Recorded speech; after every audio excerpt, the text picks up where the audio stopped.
Hi everyone, বহুদিন বাদে আমি একটা ভিডিও করছি। তোমরা সবাই কেমন আছো? আমি ভীষণ ভালো আছি। তো আজকের ভিডিও থাম্বনেল দেখে বুঝতেই পারছো যে আমি কি রিলেটেড ভিডিও বানাচ্ছি। ইয়েস, কদিন আগে আমার জন্মদিন গেছে আর আমি সেখান থেকে আমার জন্মদিনে কিছু বই উপহার পাই।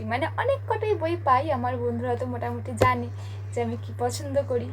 তো তারা আমাকে এতগুলো এতগুলো বই পাঠিয়েছে উপহার। তো সেগুলোই আমি তোমাদের সাথে শেয়ার করব যে আমি কি কি বই পেয়েছি। একটা বই কম দেখালাম, এই একটা বইও পেয়েছি। এতগুলো বই আমি উপহার পেয়েছি। তো তোমাদের সাথে চলে শেয়ার করি কি কি বই আমি উপহার পেয়েছি।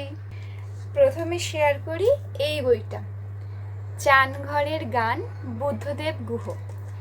এই বইটা আমাকে আমার এক খুব প্রিয় বান্ধবী উপহার দিয়েছে, আমার ছোট্টবেলার বান্ধবী। আর সব থেকে ভালো লাগে আমার যে কেউ যখন বই উপহার দেয় না, সেই বইয়ের উপরে কিছু নোট লিখে দেয়, সেটা আমার ভীষণ ভালো লাগে। ও লিখে দিয়েছে, তোর জীবন একটি সুন্দর উপন্যাসের মতোই সুন্দর হোক, যার একটি শুভ সমাপ্তি আছে, শুভ জন্মদিন, ওর নাম। আর আমার যেদিনকে দিয়েছে সেদিনের ডেটটা। এইটা হচ্ছে সেই বইটা। তোমরা কারা কারা পড়েছো আমাকে জানিও। আমি বুদ্ধদেব গুহর বই আগে কখনো পড়িনি, শুনেছি উনি ভীষণ রোম্যান্টিক একজন রাইটার। তো দেখা যাক, পড়ে জানাবো কেমন লাগলো আমার ওনার বই, ওনার লেখা।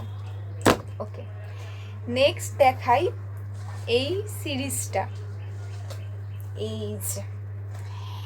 এই সিরিজটা টুইস্টেড লাভের পুরো সিরিজটা আমার বান্ধবী আমাকে পাঠিয়েছে, অনলাইন করেছে। তো ও কিছু নোট লিখতে পারেনি। এই বইগুলো আমি তো এই বইটা দেখে ভীষণ খুশি হয়ে গেছি। আনএক্সপেক্টেড ছিল এটা আমার কাছে। আমার কাছে এরকম কুরিয়ার করে বই আগে কেউ কখনো পাঠায়নি। হ্যাঁ, এবার ও আমাকে একদিন এরকম গেলাম সেদিনকে আমাকে বললো, তোর কি বই লাগবে বল। বললাম এটা কোনো কথা? তারপরে আমার সামনেই ও আমাকে এই বইটা অর্ডার করে আর এটা আসে। এই সিরিজটা পড়তে আমি ভীষণ এক্সাইটেড, কেননা আমি এটা অনেকের কাছে শুনেছি যে এটা ভীষণ ভালো, অনেকের খুব ভালো লেগেছে, আবার অনেকের সো লেগেছে। বাট আমি পড়ে জানতে চাই যে এই বইটা অ্যাকচুয়ালি কীরকম। তো এই টুইস্টেড সিরিজ তোমরা কারা কারা পড়েছো আমাকে কিন্তু জানাবে অবশ্যই। তো এইটা আচ্ছা। এরপরে আমার আরেকজন বান্ধবী, ও আমাকে এই দুটো বই উপহার দিয়েছে। কি খুশি হয়েছি দুটো বই উপহার পেয়ে। আমি যেহেতু ইতিহাসের ছাত্রী, তো ও সেই জন্য আমাকে এই একটা বই, এক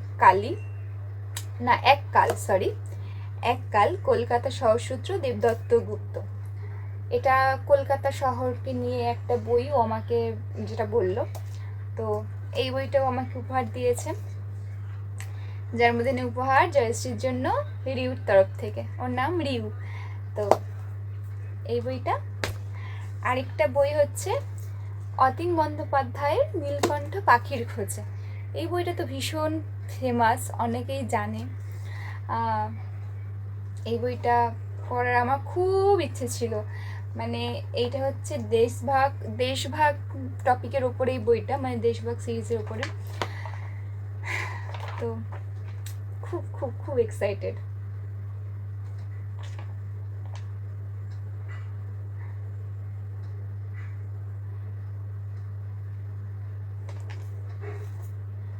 এই নীলকণ্ঠ পাখির খোঁজে এটা হচ্ছে দেশভাগ সিরিজের প্রথম বই। বাদবাকি আরও 3টে বই আছে, আমি ওই 3টে বইও পড়বো। আরেকটা বই পাঠিয়েছে আমার বান্ধবী, কাঠগোলাপটা আমার কাছে আছে, কিন্তু তবুও ওই বইটা আমাকে দিয়েছে, কেননা বইটা আমার ভীষণ ভালো লেগেছে, ভীষণ। আর ওইখানে লিখেছে কাঠগোলাপ, গোলাপের জন্য। তো এই এতগুলো বই আমি পেয়েছি। বাস একটা ছোট্ট ভিডিও, তাই তোমাদের সাথে আমি শেয়ার করে দিলাম। তোমরা জানিও কীরকম লাগলো তোমাদের এই ছোট্ট ভিডিওটা। আসলে আমি এত ব্যস্ত থাকি না, তাই জন্য আমার আর রেগুলারলি ভিডিও আপলোড করা হয় না বা ভিডিও রেকর্ড করা হয় না। তবুও ছোটোখাটো যেগুলো বই তোমরা পড়তে ভালোবাসো, যারা যারা বইপ্রেমী আছে আমার মতন, তাদের জন্য কিছু কিছু ছোটো ছোটো ডিটেলস আমি শেয়ার করি আমার এই বই রিলেটেড। তো বাস দেখা হচ্ছে আবার তাড়াতাড়ি কোনো বইয়ের সাথে। আমি এগুলো রিভিউ তো করবই। বর্তমানে আমি পড়ছি শ্রীকান্ত। এটা ওই ইন্টারন্যাশনাল বুক ডের দিন আমি বইটা উপহার পাই। ওই যে বান্ধবী আমাকে এই বুদ্ধদেব গুহর বইটা দিয়েছে, চানঘরের গান, সেই আমাকে এই বইটা উপহার দিয়েছে বুক ডের দিন। তো এইটা আমি পড়ছি এখন, শেষ হচ্ছে না কেন বুঝতে পারছি না। তো যাকগে, এই বইটা আমি পড়ছি। তো বাস এটাই, দেখা হচ্ছে খুব তাড়াতাড়ি। তো তখন পর্যন্ত আমার চ্যানেলের সাথে থেকো, আর বাই।